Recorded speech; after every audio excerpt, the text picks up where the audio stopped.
Sleep Yoga, Episode 8. The Six Realms Within Use. How Emotion Shapes the Worlds We Enter in Dreams and Daily Life. Dragon Light Alchemy. Have you ever noticed how completely an emotion can alter the world without changing a single object within it? A room remains the same room. The light falls through the same window. The people around us have not suddenly become different beings. Yet one painful sentence can make the whole day feel colder. When anger rises, an ordinary face may appear hostile. When longing takes hold, everything we already have recedes behind what is absent. When jealousy enters, another person's happiness can feel like evidence that life has denied us something. When confusion settles over the mind, even familiar responsibilities lose their meaning. Then night comes and these conditions continue in another form. Resentment becomes a confrontation. Fear becomes pursuit. Craving becomes a search that never reaches its destination. Attachment becomes the repeated loss of someone we cannot bear to lose. Competition becomes an examination we can never finish. Pleasure becomes a radiant dream in which we forget to awaken. The Tibetan teachings describe 6 great dimensions of conditioned existence. They are known as the 6 realms. The realms of hell beings, hungry ghosts, animals, humans, demigods, and gods. Traditionally, these are not presented merely as symbols. They are understood as actual realms of rebirth arising through karma. Yet Tenzin Wangyal Rinpoche also invites us to recognize their qualities within our present experience. The realms can be encountered in the emotional climates of daily life, in the habits that shape our relationships, and in the worlds that arise while we dream. This does not mean that anger is literally the whole of the hell realm, or that craving is merely a modern psychological version of the hungry ghost realm. The traditional teaching is larger than a description of moods. But we can begin where we are. We can notice how consciousness enters a particular condition and, from within it, produces a convincing reality. The question is not, which realm am I? The more useful question is, which realm is shaping the way I see right now? Welcome to Sleep Yoga, a Dragon Light Alchemy series exploring dream, sleep, awareness, and clear light through the Tibetan Bön teachings presented by Tenzin Wangyal Rinpoche. In the previous episode, we examined the life of an emotion, how it arises, how we may act it out or suppress it, and how awareness can gradually loosen our identification with it. This episode follows the movement further. An emotion is rarely content to remain a private sensation. Once it gathers strength, it begins to arrange experience around itself. It calls forward certain memories and ignores others. It interprets the intentions of the people around us. It tells us who we are in relation to what is happening. Before long, we are no longer simply feeling anger, jealousy, or craving. We are inhabiting the world that emotion has built. Karma and the paths we repeat. To understand the realms, we first need to understand karma with some care.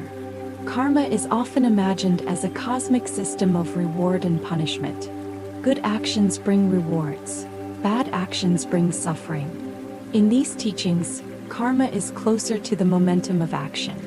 What we think, feel, say, and do leaves an impression. That impression makes a similar response more likely to arise again. Imagine walking through a field of tall grass. The first time, the grass bends beneath your feet and slowly rises behind you. Walk the same route each day and a faint trail appears. Continue long enough and the trail becomes the natural way through the field. Eventually, you may stop noticing that another route was ever possible. Our habits of consciousness develop in a similar way. Each time anger is rehearsed, anger becomes easier to enter. Each time fear makes the decision, fear becomes more persuasive. Repeated comparison strengthens the habit of measuring ourselves against others. The same principle applies in another direction. Patience practiced today becomes more available tomorrow. Generosity leaves a different path through the mind. A moment in which we refrain from cruelty makes future restraint more possible. Over time, these pathways influence not only how we react but what we perceive. An angry mind notices insult. A craving mind notices absence. A jealous mind notices advantage and disadvantage. A distracted mind notices whatever allows it to remain on the surface. We then mistake this selective perception for reality itself. One begins to see that each realm is a continuum. It may appear as an emotion in one person, become a pattern of behavior, spread through a family or culture, and take form within institutions shaped by the same forces. Within the full traditional teaching, the continuum extends into actual realms of rebirth. Individual and collective karma are connected, although they are not identical. This distinction matters. The teaching should never be used to blame people for poverty, illness, violence, oppression, or the circumstances into which they were born. Nor does it give us authority to declare that another person belongs to a lower realm. The 6 realms are not personality types. Most of us pass through several of them before the day is over. We may awaken in dullness, become competitive during work, hunger for attention in the afternoon, grow angry with someone we love, and then spend the evening pleasantly distracted. The world seems to change around us. Often the state through which we are viewing it has changed first. The hell realm. When anger becomes an environment. The seed emotion of the hell realm is hatred or anger. This includes visible rage, but the realm can also begin quietly, in resentment, contempt, criticism, irritation, hostility, or the wish to see another person punished. Someone says something hurtful. Perhaps the event lasts only a few seconds, yet the mind carries it for hours. We replay the exchange. We imagine what we should have said. We rehearse a future confrontation. The original event is no longer occurring, but the inner conflict continues to produce heat. Then anger begins to interpret everything around it. A neutral expression looks unfriendly. A delay seems intentional. A misunderstanding becomes proof of disrespect. The mind gathers evidence for its case and dismisses anything that would make the story more complex. Eventually, we no longer see a complete person before us. We see an enemy. There are moments when anger brings necessary information. It may recognize danger, violation, cruelty, or injustice. A clear boundary may be required. We may need to leave, speak, protect someone, or refuse further harm. The teaching is not asking us to become passive. The difficulty begins when anger becomes the only form of intelligence we trust. Then even protection can turn into vengeance, and every encounter is recruited into the conflict. In dreams, this realm may appear as attack, persecution, imprisonment, warfare, unbearable heat or cold, or a general atmosphere in which nowhere feels safe. The imagery is not a universal code. Fire does not always mean anger, and being chased does not always have the same cause. Look instead at the emotional structure of the dream. Did everything seem hostile? Was the dream self-defending, attacking, fleeing, or seeking revenge? Did conflict feel like the only possible relationship? The movement out of this realm begins with a form of love that is larger than liking. It does not require affection towards someone dangerous. It does not erase responsibility or prevent decisive action. It means that hatred is no longer allowed to define the whole field of consciousness. We may still say no. We may still leave. We may still act firmly, but we do not surrender our entire mind to the wish to destroy. When that happens, anger is no longer the whole sky. The hungry ghost realm. The hunger that cannot be filled. The hungry ghost realm is shaped by greed and insatiable need. Its traditional inhabitants are depicted with enormous bellies and narrow throats. Their hunger is vast, yet they cannot take in what would satisfy them. This is not a judgment against ordinary desire. Human beings need food, safety, affection, rest, meaningful work, and connection. Wanting these things is natural. The realm appears when desire carries a more impossible promise. Once I possess this, I will finally be complete. More attention, more money, more praise, more reassurance, more spiritual experience, more proof that we are loved. We may obtain what we wanted and feel relieved for a short time. Then the relief fades and the hunger attaches itself to another object. The object was never able to carry the burden we placed upon it. This hunger resembles a thirst deepened by the very thing meant to relieve it. In dreams, it may appear as searching without arriving. We move through unfamiliar rooms, look for food that cannot be eaten, reach for an object that recedes, or try to find a person who remains one step ahead. There is urgency but no true destination. The dream may be showing us less about the particular object than about the structure of wanting itself. Generosity opens a passage out of this enclosure. It interrupts the belief that we are only an emptiness waiting to be filled. Something can also move from us toward life.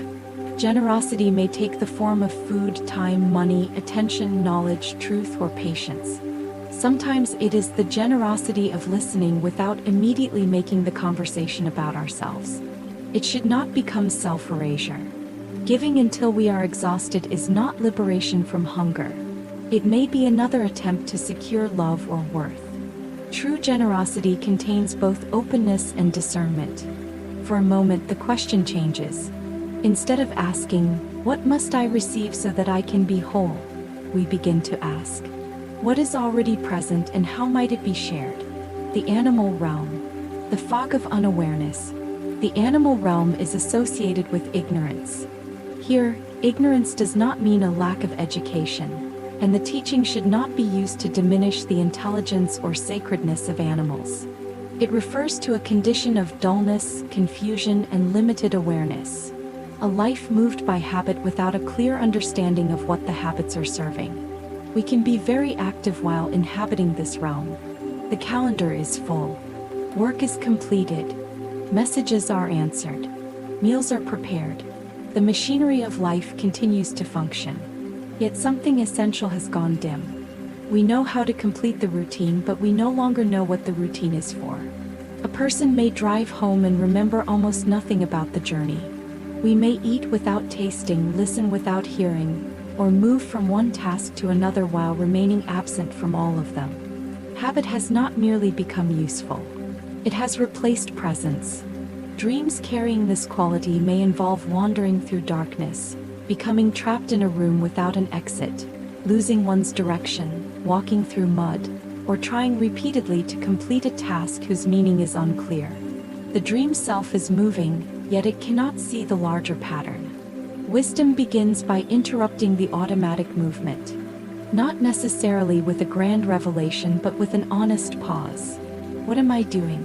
What is this action serving? What part of my life has become mechanical?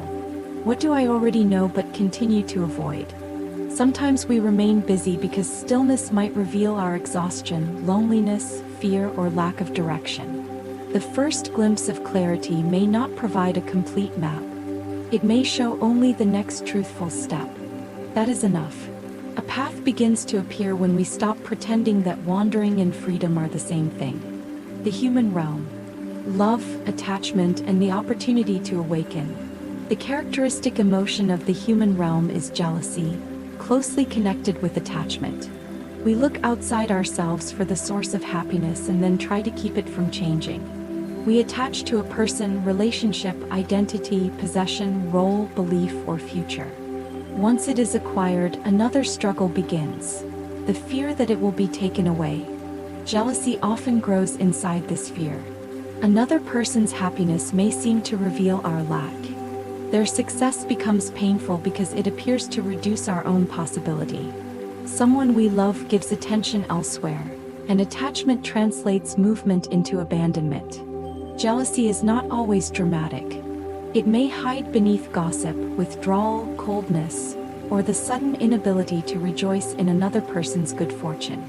In dreams, this realm can appear as being replaced, losing someone, returning to an old relationship, searching for a loved one, or trying desperately to protect something precious. The dream is not necessarily predicting loss. It may be revealing how much of our identity has become organized around holding, securing, and preventing change. The opening of the heart is the traditional movement beyond this constriction. Openness does not mean loving less. It allows love to become more spacious than possession. No one we love can be held permanently in the form we prefer. Bodies age. Relationships change. People leave, sometimes through choice and sometimes through death. Impermanence does not make love meaningless. It is what makes love urgent, tender, and real. The human realm is filled with difficulty: birth, illness, aging, uncertainty, separation, and death. Yet the human condition is also regarded as precious because it offers an unusual balance. We suffer enough to question the world we have built, but we often retain enough freedom to practice. We can reflect on our actions. We can apologize. We can listen to a teaching and change the direction of a life. The possibility is not unlimited, and it should never be taken for granted. This day, this body, this capacity to become aware, these are temporary conditions. Their impermanence is precisely what makes them valuable. The demigod realm. When life becomes a contest, the demigod realm is governed by pride, envy, and competition. Imagine climbing a mountain after years of effort. You reach the summit and look out across the world. Then you notice a higher peak in the distance. Nothing has been taken from your accomplishment, yet comparison enters and the ground beneath your feet suddenly feels insufficient. This is the atmosphere of the demigod realm. Success cannot be enjoyed because attention has already moved toward whoever has achieved more. Modern life offers endless opportunities to enter this state. We compare careers, bodies, relationships, homes, wealth, creativity, followers, recognition, and healing. Spiritual practice is not immune. Who has received the greater teaching? Who has had the more powerful vision? Who is more intuitive, more disciplined, more evolved, or more chosen? A path meant to loosen self-importance becomes another arena in which the self tries to win. Pride can also appear as inferiority. We imagine ourselves uniquely inadequate and constantly place ourselves beneath others. Although the language is self-critical, attention remains intensely centered upon the isolated self. In dreams, this realm may arise through examinations, races, public embarrassment, struggles for status, territorial conflict, or repeated efforts to prove one's worth. Even victory brings little rest because rank must always be defended. Humility offers another way of standing in the world. It does not ask us to deny our abilities or pretend that accomplishment has no value. It frees us from the need to place ourselves above or below everyone we meet. Another person's gift no longer threatens our own. Their light becomes another light in the world. When rank is no longer the center of experience, the energy spent protecting identity becomes available for learning, participation, and service. Peace no longer waits at the end of a contest. The God realm. The beautiful dream that does not know it is ending. The God realm is associated with pleasurable distraction. Pleasure itself is not the problem. Beauty, comfort, art, friendship, rest, and joy can restore us. The difficulty begins when pleasant experience becomes a form of forgetfulness. In the traditional description, beings in the God realm enjoy immense comfort and long lives. Suffering seems far away, so there is little urgency to awaken. Their condition appears secure, until the karma supporting it is exhausted. Then impermanence arrives with devastating force.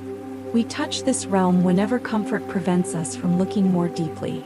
Life may be filled with entertainment, admiration, wellness, consumption, beauty, or spiritual sweetness, yet remain disconnected from the suffering of others and from the unanswered questions within us. Nothing appears obviously wrong.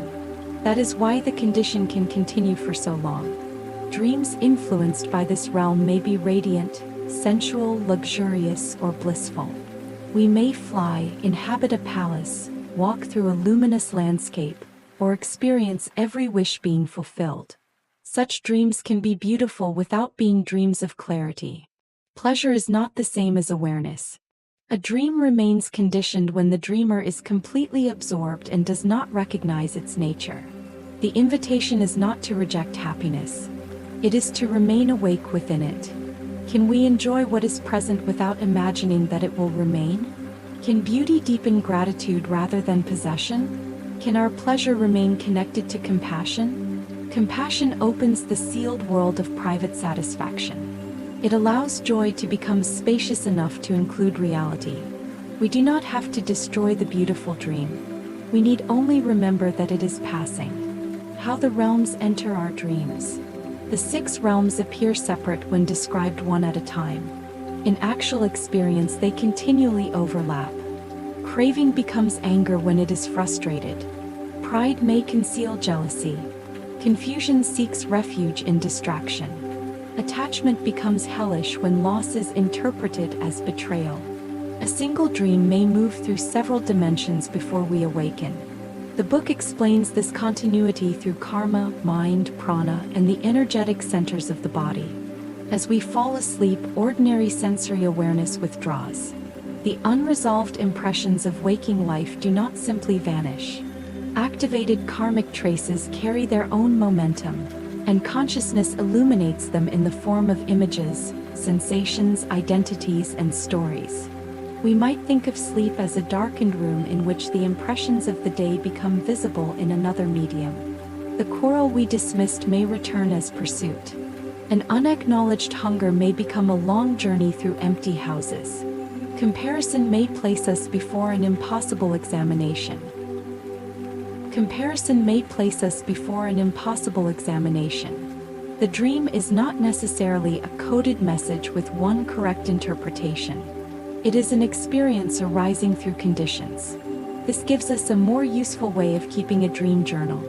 Rather than beginning only with, "What does this object symbolize?" we can ask, "What was the atmosphere of the dream?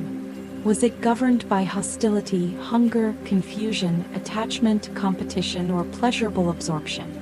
How did the dream self respond?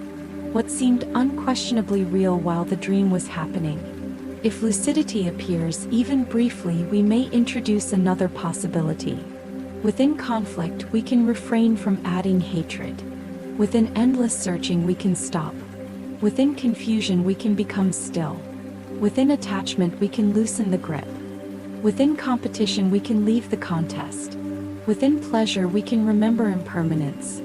These are not complete liberation, but they begin retraining the patterns that usually govern us. Dream yoga is not the domination of the unconscious mind.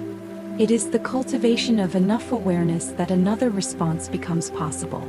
This week's practice. For the next 7 days, observe the realm-like quality that is most active in you. Do not turn it into an identity. Rather than writing, "I am a hungry ghost," write, "Craving was strong this afternoon." Instead of, "I am trapped in the hell realm," write, "Anger shaped the way I saw this conversation." Each evening ask, "What activated this state? How did the world appear while I was inside it? What action did it urge me to take?" Notice the details. Did anger divide people into allies and enemies? Did craving make everything you possessed feel insufficient? Did confusion keep you busy while obscuring what mattered? Did attachment turn change into a threat? Did comparison prevent you from receiving your own life? Did pleasure help you rest, or did it help you avoid something that needed attention? Before sleep, acknowledge the strongest condition without judgment. Then offer this intention. If this world appears in my dream, may I recognize it as a conditioned state. Do not strain to remain awake or force a particular dream. Let the intention settle and allow sleep to come. When you awaken, remain still for a few moments. Before interpreting the dream, remember its atmosphere. What emotional reality did you inhabit? What version of yourself appeared there? How did that self react? You may find no obvious connection to the day. Do not invent one. Discernment grows through patient observation, not through forcing every experience into a system. The purpose of this practice is not to become skilled at labeling realms. It is to notice how a condition arises, becomes convincing, and eventually changes. Closing reflection. An emotion does more than pass through us. It can become a way of seeing, a way of remembering, a way of interpreting, and finally a world. The 6 realms help us recognize these worlds without mistaking any one of them for the whole of reality. They remind us that hatred has causes, hunger has causes, confusion, jealousy, pride, and distraction arise through conditions. Because they are conditioned, they are also changing. The traditional teaching reaches beyond psychology. It speaks of actual dimensions of cyclic existence shaped by individual and collective karma. Recognizing their qualities in daily life does not replace this larger understanding. It gives us a doorway through which we can begin to approach it. The teaching does not ask us to judge which realm another person occupies. It asks us to notice when our own consciousness has narrowed, when anger becomes the entire sky, when desire convinces us that nothing is enough, when confusion hides beneath busyness, when attachment makes love indistinguishable from possession, when comparison steals the value of what is already here, when comfort allows awareness to fall asleep. The moment we recognize the condition, we are no longer completely enclosed within it. The emotion may still be present. The circumstances may remain difficult. Yet awareness has entered, and with awareness comes the possibility of a different response. This episode is part of Sleep Yoga, an ongoing Dragon Light Alchemy series exploring dreams, sleep, awareness, and clear light through the Tibetan Bön teachings presented by Tenzin Wangyal Rinpoche. If this teaching helped you recognize the worlds created by emotion, please like this video and subscribe to Dragon Light Alchemy. Your support helps other viewers discover the series and continue this journey through the hidden life of sleep and dreams. Like, subscribe, and continue the Sleep Yoga.